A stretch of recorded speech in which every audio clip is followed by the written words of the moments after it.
नमस्कार। 17 मार्च 2024 को फाल्गुन माह के शुक्ल पक्ष की अष्टमी तिथि है। इस तिथि पर मृगशीर्षा नक्षत्र और आयुष्मान योग का संयोग रहेगा। आइए सत्र की शुरुआत सूर्य के ही पदों से करते हैं। राधा रानी वृंदावन की अधिष्ठात्री देवी हैं। श्री राधा भगवान कृष्ण की आह्लादिनी शक्ति हैं। उन्हें प्रेम की देवी कहा जाता है। ब्रज भूमि की आत्मा के रूप में ब्रिजवासी ब्रिजवासी उन्हें प्यार करते हैं।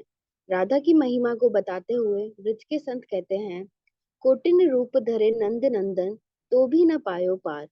श्री कृष्ण और राधा एक ही तत्व के दो रूप हैं। ब्रज भूमि संतों की, रसिकों की, कवियों की भूमि है। अष्टछाप कवियों में सभी एक से बढ़कर एक हैं, परंतु सूरदास जी एक विशेष ही स्थान है। सूर सगुन भक्ति और राधा कृष्ण उपासना के पुरोधा हैं। सूरदास जी वल्लभाचार्य जी के पुष्टि मार्गी संत थे। प्रेम तत्व और वियोग वेदना से भरे उनके पद मानो तीर जैसे लगते हैं चेतना पर। एक बार की बात है, तानसेन जी ने कहा कि जब किसी तड़पते हुए व्यक्ति को देखता हूँ तो लगता है कि शायद उसे किसी शूर यानी कि योद्धा का बाण लग गया है, अथवा इसे उदर सूर शूल की बीमारी हो गई है, या फिर निश्चित ही रूप से सूर का कोई पद ही इसे लग गया है। इसी कारण यह व्यक्ति तड़प रहा है। किधो सूर को सर लाग्यो, किधो सूर की पीर, किधो सूर की पद लाग्यो, तन मन धनुत शरीर। वल्लभाचार्य जी विशुद्ध अद्वैत और पुष्टि मार्गी संप्रदाय के संस्थापक थे। सूरदास पहले काफी दास्य भाव में पद लिखते थे। वल्लभाचार्य से पुष्टि मार्ग में दीक्षित होने के बाद उन्होंने वात्सल्य, माधुर्य और विरह को बहुत ही भावपूर्ण रूप से प्रस्तुत किया। गुरु की महिमा अनुपम होती है। वल्लभाचार्य के सानिध्य में दास्य भाव को सख्य भाव में लिखने लगे। कृष्ण की माखन चोरी हो या गोचारण हो या उनकी नटखट बाल लीलाएं, सूरदास ने अपने पदों से मानो सब जीवांत कर दिया। उनको पढ़ के ऐसा प्रतीत होता है मानो सूर साक्षी रूप में सदा कृष्ण के साथ रहे हों। राधा कृष्ण प्रसंग में कृष्ण और पर ब्रह्म मान और राधा उनकी माया इस रूप में मानकर उन्होंने बहुत ही सुंदर काव्य पिरोए। माया ब्रह्म की अलौकिक क्रीड़ा को उनसे अधिक भक्तिपूर्ण तरीके से और कौन समझाया पाया है भला। सूरदास जी को भक्ति मार्ग का सूर्य कहा जाता है। जिस प्रकार सूर्य एक ही है और अपने प्रकाश और ऊष्मा से संसार को जीवन प्रदान करता है, उसी तरह सूरदास जी ने अपने भक्ति रचनाओं से मनुष्य में भक्ति भाव का संचार किया। सूरदास जी जनमान थे, परंतु मन की आंखों से उन्होंने भगवान के श्रृंगार और लीलाओं के दर्शन की उनकी अनोखी सिद्धि थी। सूरदास जी के जीवन में एक प्रसंग बहुत ही मार्मिक है। सूरदास नवनीत प्रिय का दर्शन करके गोकुल जाते थे और श्रृंगार का ज्यों का त्यों वर्णन कर दिया करते थे। एक बार गोसाई विठल नाथ के पुत्र गोकुलनाथ ने परीक्षा लेनी चाहिए और कान्हा को मात्र मोतियों की माला ही पहनाई और कोई श्रृंगार और वस्त्र ना पहनाया। जो कृष्ण का भक्त हो उसे कहाँ किन्हीं आंखों की जरूरत, जिनके मर्म में हो कन्हैया लाल, ऐसे सूरदास जी ने तुरंत लिख दिया।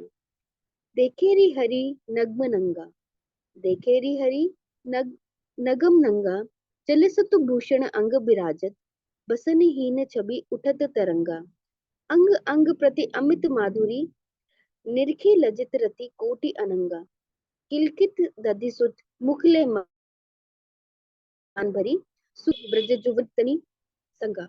देखो री हरि नग्म नंगा, देखो री हरि नगम नंगा। आइए आज के सत्र का आरंभ सूर के मार्मिक भजन काया हरि के काम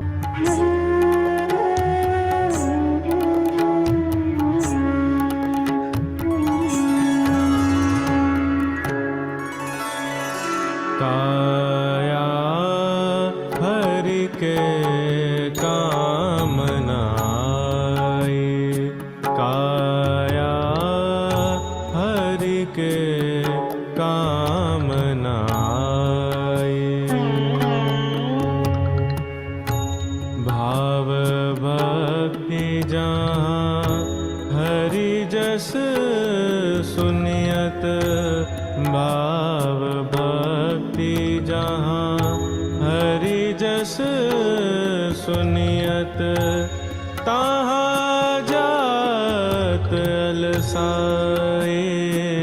काया हरि के कामनाए, काया हरि के कामनाए।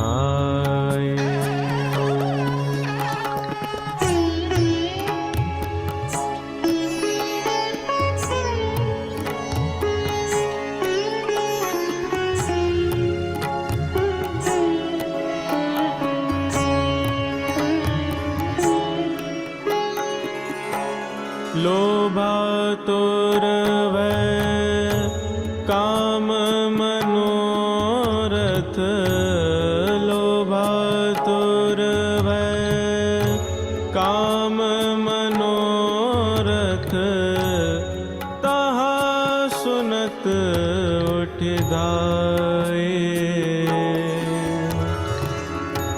चरण कमल सुंदर जहरी के, चरण कमल सुंदर जहरी के, क्यों न जाति नवाए। काया हरि के कामनाए, काया हरि के कामनाए।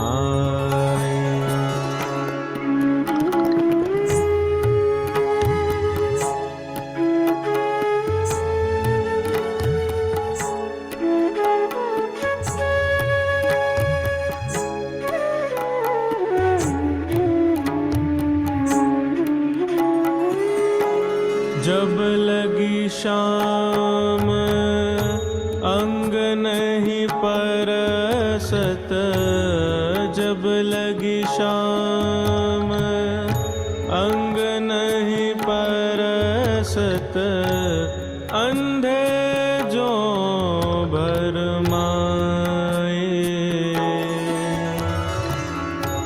सूरदास भगवत भजन तजी, सूरदास भगवत भजन तजी, विषय परम विष खाए।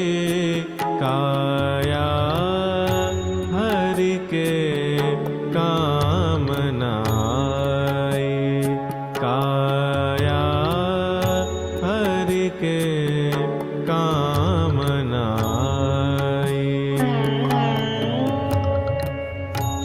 भाव भक्ति जहाँ हरि जस सुनियत, भाव भक्ति जहाँ हरि जस सुनियत, ताहाँ जात अलसाए। काया हरि के कामनाए, काया हरि के कामनाए।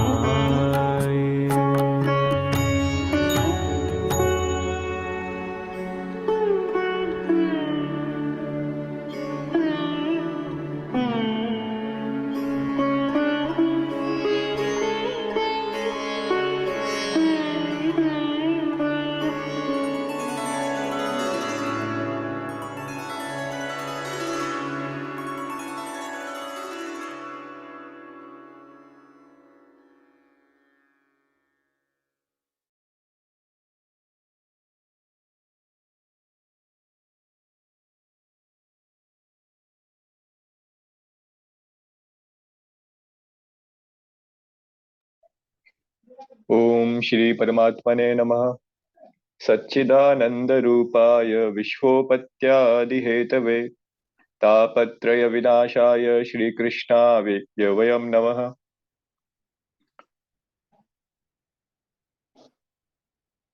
कृष्णं नारायणं वन्दे कृष्णं वन्दे व्रजप्रियं, कृष्णं द्वैपायनं वन्दे कृष्णं वन्दे पृथासुतम्।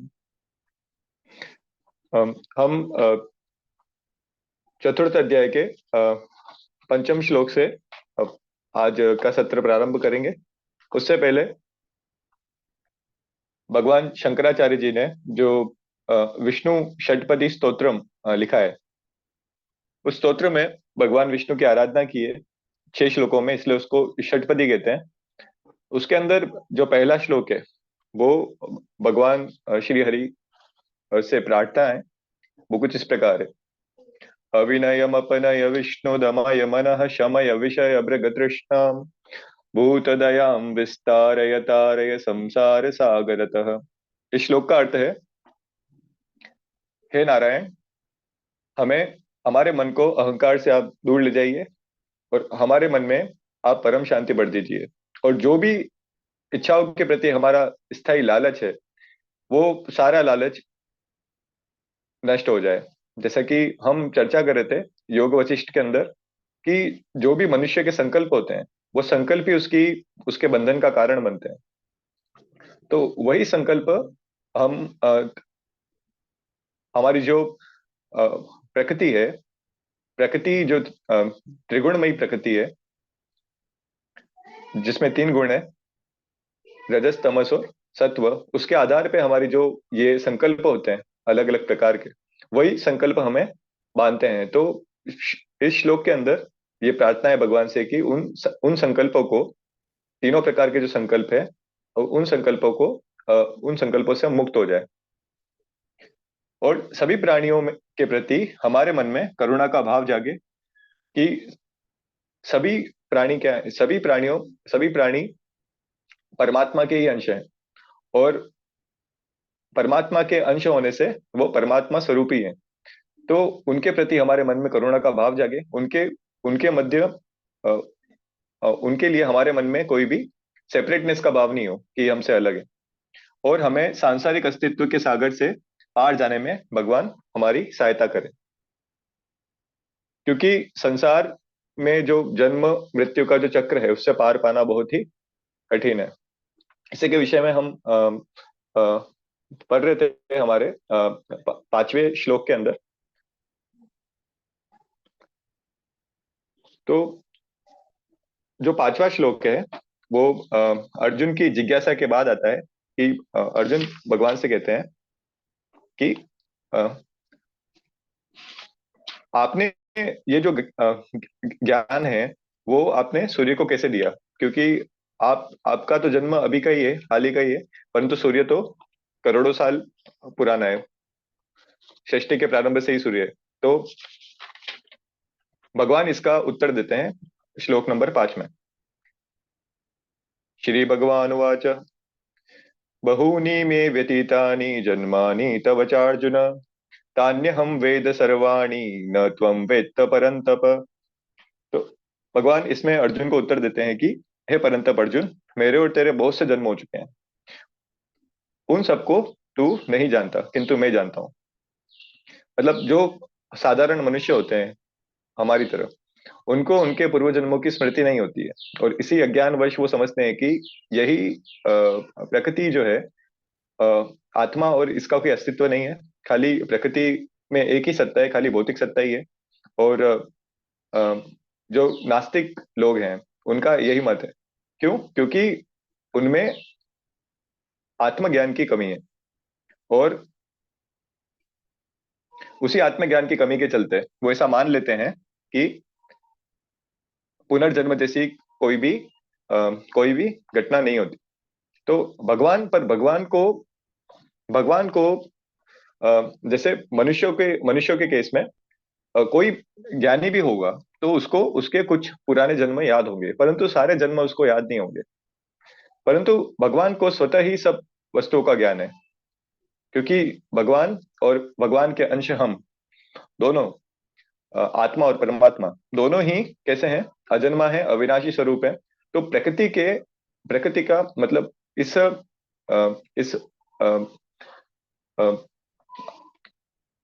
अ, दूसरे शब्दों में कहे तो ना तो कोई आदि है, ना तो कहीं से कोई शुरुआत हुई है, नहीं अ, नहीं अंत अंत है।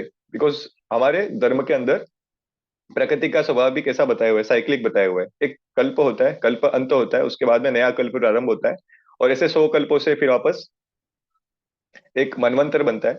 तो इस प्रकार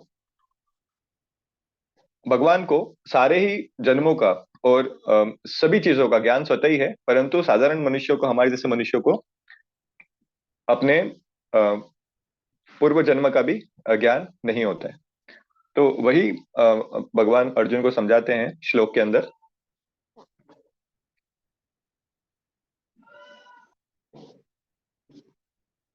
जैसे हम विभिन्न प्रकार की अगर साधना भी कर लें, तो साधना करने के बाद भी हमें कुछ ही ज्ञान हो पाता है, संपूर्ण ज्ञान नहीं हो पाता है।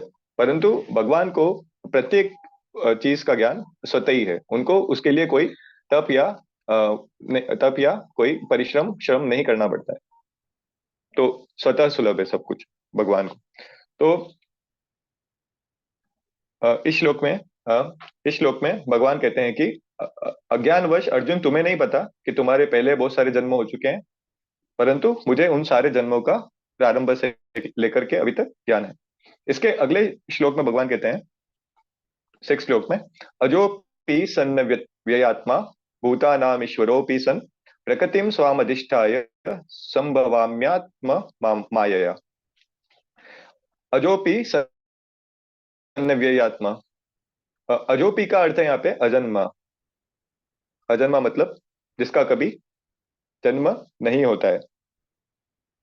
भगवान का ना तो जन्म होता है, ना ही उनका अंत होता है। उन दोनों चीजों से, जन्म मृत्यु के द्वंद्व से भगवान परे है, और उनके अंशी आत्मा स्वरूप हम भी जन्म मृत्यु से परे हैं। हमारा भी जन्म नहीं होता है, ना ही अंत होता है।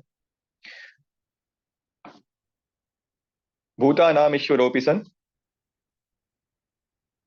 तथा समस्त प्राणियों का ईश्वर होते हुए भी अपनी प्रकृति को अधीन करके अपनी योग माया से प्रकट होता हूँ। एक्चुअली में जो पुरुष है वो क्या है, अव्यक्त है। जो प्रकृति है वो व्यक्त है, परंतु दोनों ही क्या है, दोनों ही ब्रह्म स्वरूप है। तो भगवान, जैसे हम वेदांत में बोलते हैं कि भगवान निमित्त और उपादान कारण दोनों भगवान ही है। भगवान ही संकल्प से सृष्टि की रचना करते हैं और खुद ही सृष्टि हो जाते हैं। तो संकल्प भी भगवान का है, और खुद वो जिस प्रकार से, जो मटका और कुमार वाली जो एनालॉजी है, दोनों ही भगवान है। मटका भी भगवान है, और जो कुमार मटके को गढ़ रहा है वो भी भगवान ही है। तो स्वयं की अपनी खुद की योग माया से भगवान योग माया को अपने अधीन करके अपनी योग माया से वो प्रकट होते हैं। अब भगवान प्रकट होते हैं, भगवान ने ये तो एक्सप्लेन किया कि वो कैसे प्रकट होते हैं, परंतु क्यों प्रकट होते हैं उसका उत्तर जो है वो अगले श्लोकों में। यदा यदा हि धर्मस्य ग्लानिर्भवति भारत अभ्युत्थानम धर्मस्य तदात्मानं सृजाम्यहम्। हे भारत, जब जब धर्म की हानि और अधर्म की वृद्धि होती है, तब तभी मैं अपने रूप को रचता हूँ, अर्थात साकार रूप से लोगों के सम्मुख प्रकट होता हूँ। देखो, अ, भगवान किसी चीज के अधीन नहीं है, केवल एक चीज को छोड़ के। वो केवल अपने भक्तों की पुकार जो है, जो करुण पुकार है, करुणा के अधीन है। तो उसी करुणा के चलते जब भी अधर्म की वृद्धि होती है और धर्म का नाश, जब लोग अपने कर्तव्य को भूल जाते हैं, कर्तव्य विमूढ़ हो जाते हैं, और सब व्यवस्था बिगड़ जाती है प्रकृति की, है ना। प्रकृति में जो हार्मनी है वो खत्म हो जाती है, और अपने मूल लक्ष्य को, जो कि है परमात्मा से एक होना, उसको अगर मनुष्य भूल जाते हैं तब। और जब अधर्म की वृद्धि होती है, तो जैसा कि हम श्रीमद् रामचरितमानस में भी एक चौपाई है, एक दोहा है, उसके अंदर जब भगवान का जन्म होता है तो तुलसीदास जी लिखते हैं कि विप्र देनु सुर संत हित लीन मनुज अवतार। तो विप्र मतलब ब्राह्मण, देनु मतलब गाय, सुर मतलब सज्जन, और संत साधु संत जो हैं, जो तपस्वी हैं, जब उनकी रक्षा नहीं हो पाती, जब उनके ऊपर बहुत ही अत्याचार होता है, तो इस अत्याचार के चलते जो उनके हृदय से करुण पुकार उठती है भगवान के लिए, भगवान उसके अधीन है, और उसी के कारण करुणा उड़ने वाले भगवान अवतार लेते हैं। तो अभ्युत्थानम धर्मस्य तदात्मानम सृजाम्यहम्, इस श्लोक के अंदर आया है कि तब तब ही मैं अपने रूप को रचता हूँ। तो उसी उसी के कारण भगवान अवतार लेते हैं। अगले श्लोक में आया है, कब लेते हैं? हाँ, तो 8वां श्लोक, परित्राणाय साधूनां विनाशाय च दुष्कृतां धर्म संस्थापनार्थाय संभवामि युगे युगे। साधु पुरुषों का उद्धार करने के लिए, पाप कर्म करने वालों का विनाश करने के लिए और धर्म की अच्छी तरह से स्थापना करने के लिए मैं युग युग में प्रकट होता हूँ। साधु पुरुष जो हैं, जो सन्मार्ग पे चलते हैं, अच्छे मार्ग पे चलते हैं, जो धर्म का पालन करते हैं, उनकी रक्षा करने के लिए और पाप कर्म करने वालों का विनाश करने के लिए और धर्म की पुनः स्थापना करने के लिए, जो लोग धर्म क्या है उसका अर्थ भूल जाते हैं, भगवान वो सिखाने के लिए हमें वापस वापस उस सन्मार्ग पे चलाने के लिए वापस अवतार लेते हैं और धर्म की अच्छी तरह से स्थापना करने के लिए धर्म की अच्छी तरह से स्थापना करते हैं। तो भगवान के जो मुख्य हम दो अवतार मानते हैं, रामावतार और कृष्ण अवतार, दोनों में भगवान के अवतार का प्रयोजन यही है कि जिस भी तरह से पृथ्वी पर जब जब भार बढ़ा है, पाप का भार बढ़ा है, तो तब भगवान ने अवतार लेकर के उस पाप का नाश किया है और धर्म की स्थापना करी है। हम्म। और हाँ, अगला श्लोक, 9वां श्लोक, जन्म कर्म च मे दिव्यम एवं यो वेत्ति तत्वतः त्यक्त्वा देहम पुनर्जन्म नैति मामेतु सोऽर्जुन। हे अर्जुन, मेरे जन्म और कर्म दिव्य अर्थात निर्मल और अलौकिक हैं। इस प्रकार जो मनुष्य तत्व से जान लेता है वह शरीर को त्याग कर फिर जन्म को प्राप्त नहीं होता है, किंतु मुझे ही प्राप्त होता है। मतलब भगवान को जो तत्व से जान लेता है, भगवान का तत्व क्या है, जो उपनिषद अ, उपनिषद वेद जो भी हमारे धर्म ग्रंथ हैं जिस और संकेत करते हैं, वो भी वो भी पूरी तरह से ब्रह्म को नहीं बता सकते, क्योंकि वो वाणी का, मन का, बुद्धि का विषय है ही नहीं। परंतु जो तत्व है, जो तत्व से किस प्रकार जान सकते हैं, सदगुरु की शरण में जाकर के हम जान सकते हैं भगवान को तत्व से, या फिर भगवान की ही कृपा से जान सकते हैं। और और कोई दूसरा मार्ग नहीं है। और भगवान के चरणों में निश्चल भक्ति, एक ही एक ही विश्वास अगर हमारा हो, अटल विश्वास हो भगवान में, तो भगवान के ही कृपा प्रसाद से हम भगवान को तत्व से जान सकते हैं। तो इस प्रकार जो भगवान को जान लेता है तत्व से, जो भगवान से एक हो जाता है, वो पुनः जन्म मृत्यु के चक्र में नहीं फंसता है। नहीं तो क्या होता है, पुनरपि जननम पुनरपि मरणम पुनरपि जननी जठरे शयनम यह संसारे बहुदुस्तारे कृपया पारे पाही मुरारे, जैसा भज गोविंदम स्तोत्र में भगवान शंकराचार्य ने लिखा है कि संसार को पार पाना बहुत ही दुस्तर कार्य है, ये आसान नहीं है। बिकॉज आप अब हमने जो डिस्कस करी थी, एक ही संकल्प से बहुत सारे संकल्प, जैसा कि हमने योग वशिष्ठ में भी देखा है कि एक ही संकल्प से बहुत सारे संकल्प के बीज नए बन जाते हैं और व्यक्ति भूल जाता है कि उसका वास्तविक स्वरूप क्या है, उसका उद्देश्य क्या है। तो इस प्रकार वो माया से मोहित हो जाता है।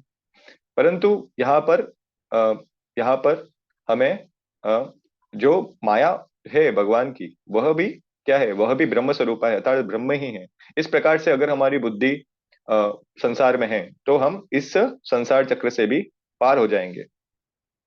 जो पराम्बा भगवती माँ है, वो त्रिगुणात्मिका है।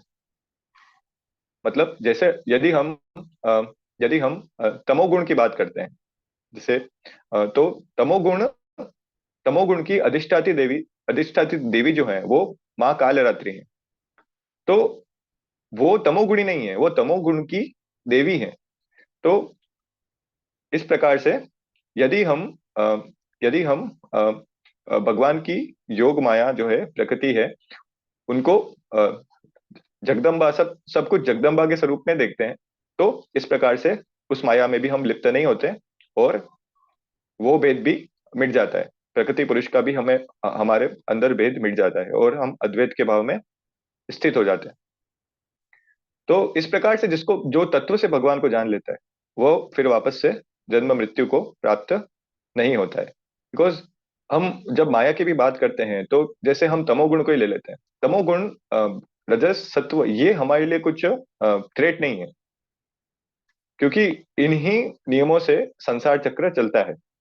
संसार की जो अम, उत्पत्ति, स्थिति और लय होता है, वो इन्हीं तीन गुणों के माध्यम से होता है। जैसे कि हम तमोगुण का एग्जाम्पल लें, तमोगुण जो हमारी निद्रा है वो किससे प्रेरित है? वो तमोगुण से प्रेरित है। तो जो पराम्बा भगवती है, हम पर कृपा करती है निद्रा के रूप में।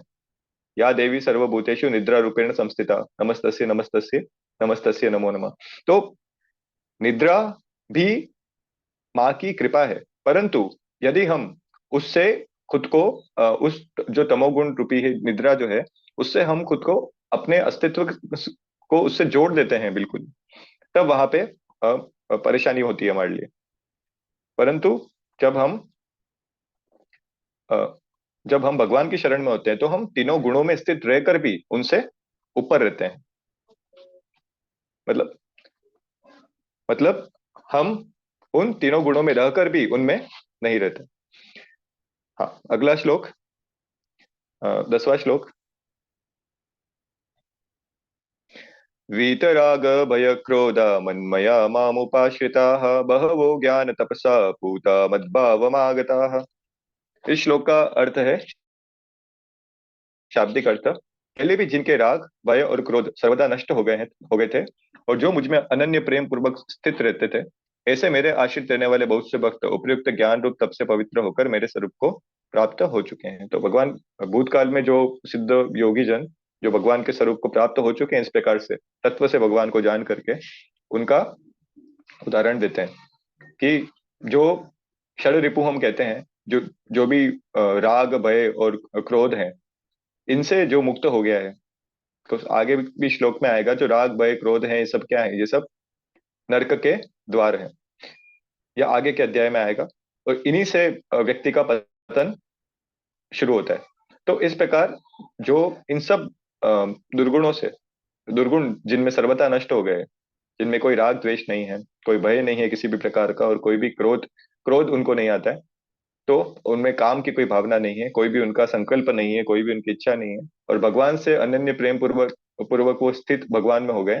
तो इस प्रकार से वो भी जन्म मृत्यु के चक्र से मुक्त हो गए, और भगवान के स्वरूप को पूर्व में ऐसे बहुत से लोग प्राप्त हो चुके हैं। जैसे हम उदाहरण दें, रिसेंट उदाहरण क्या है? रमन महर्षि का उदाहरण। रमन महर्षि, जैसा कि हम अब कई बार हम इसके बारे में चर्चा कर चुके हैं कि रमन महर्षि जब अपना शरीर त्याग रहे थे, तो उनके भक्त जो थे, वो जो उनके डिवोटी थे, जिनके शिष्य थे, वो रो रहे थे। वो बोल रहे थे कि भगवान आप हमको छोड़ के मत जाइए। तो रमन महर्षि कहते हैं कि मैं कहीं नहीं जा रहा, मैं खाली अपना शरीर छोड़ रहा हूँ। मैं तो, क्योंकि आत्मा का स्वभाव जो हमने सांख्य योग में पढ़ा है, वो क्या है? वो सर्वगत है, सब जगह स्थित है, समान रूप से, है ना। उसके लिए ना तो कहीं पे आना होता है, ना ही कहीं से जाना होता है। तो इस प्रकार बहुत से भक्त भगवान के, जो भगवान भगवान से अनन्य प्रेम पूर्वक जो एक हैं, वो पहले भी बहुत से जो साधक है, वो मुक्त हो चुके हैं। 11वां श्लोक। ये यथा मां प्रपद्यन्ते तां तथैव भजाम्यहम्, मम वर्त्मानुवर्तन्ते मनुष्याः पार्थ सर्वशः। हे अर्जुन, जो भक्त मुझे जिस प्रकार भजते हैं, मैं भी उनको उसी प्रकार भजता हूँ, क्योंकि सभी मनुष्य सब प्रकार से मेरे ही मार्ग का अनुसरण करते हैं। मतलब भगवान भगवान केवल आपके आपका जो जो भी आप कर्म कर रहे हैं, उसके अंदर ऐसी कोई भी चीज नहीं है जो भगवान से अलग सत्ता रखती है। तो जो भी जिस प्रकार का भी हम कर्म कर रहे हैं, सभी के अंदर भगवान स्थित है। और हम जिस जिस भी कर्म से हम करते हैं, कोई भी कर्म करते हैं हम, वो एक भगवान की आराधना ही है। जैसा कि भगवत पाद शंकराचार्य जी लिखते हैं शिव मानस पूजा में, आत्मा तुम गिरिजा मति सहचरा प्राणा शरीरम ग्रहम पूजा ते विषयोपभोग रचना निद्रा समाधि स्थिति संचार पदयो प्रदक्षिण विधि स्तोत्राणि सर्वागिरो यद्यत कर्म करोमि तत्तदखिलम शंभो तव आराधनम। इसका अर्थ है कि जो भी कोई कर्म हम कर रहे हैं, हम चल रहे हैं तो हम भगवान की प्रदक्षिणा कर रहे हैं, हम बोल रहे हैं तो वो भगवान की आराधना कर रहे हैं। तो इस प्रकार हम हमसे जो भी किसी भी टाइप का कोई भी कर्म हो रहा है, वो सब उसमें भगवान की स्थिति, भगवान ही है। तो इस प्रकार इस चेतना से हम अगर कोई कर्म करते हैं तो हम भगवान की ही पूजा कर रहे हैं उन कर्मों के माध्यम से। और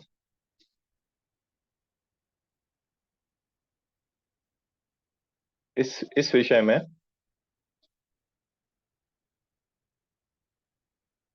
हम्म, और जो भी जिस भाव से जो भी उसका भाव है, जिस भाव से भगवान को भजेगा, भगवान उसी भाव में उसी भाव से उसके ऊपर कृपा करेंगे।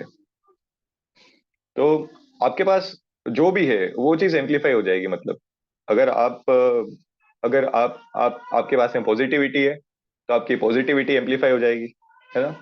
अगर आपके पास में नेगेटिविटी है तो वो नेगेटिविटी भी एम्पलीफाई हो जाएगी। बिकॉज जो हम ब्रह्म का स्वभाव पढ़ते हैं वेदांत में, जो भगवान का स्वभाव है वो कैसा है, वो मूलभूत रूप से निष्क्रिय है। तो जिस भी भाव में आप अ, अ, भगवान को भजते हैं, भगवान उसी प्रकार से आपको प्राप्त होते हैं। और हम कुछ भी कर रहे हो, हम वो भगवान की ही आराधना कर रहे हैं, ऐसा इस श्लोक का भाव है। तो 11 श्लोक तक हमने समझने का प्रयास किया कि अ, अ, अ, भगवान जन्म भगवान का अवतार क्यों होता है और किस हेतु से होता है, और और क्या जन्म मृत्यु के चक्र से मुक्त कैसे हो सकते हैं। और इसके आगे के श्लोक में भगवान जो पृथ्वी के ऊपर व्यवस्था है उसके विषय में थोड़ा और प्रकाश डालेंगे, अर्जुन को समझाएंगे। तो ये हम अगले सत्र में करेंगे। जय श्री कृष्ण।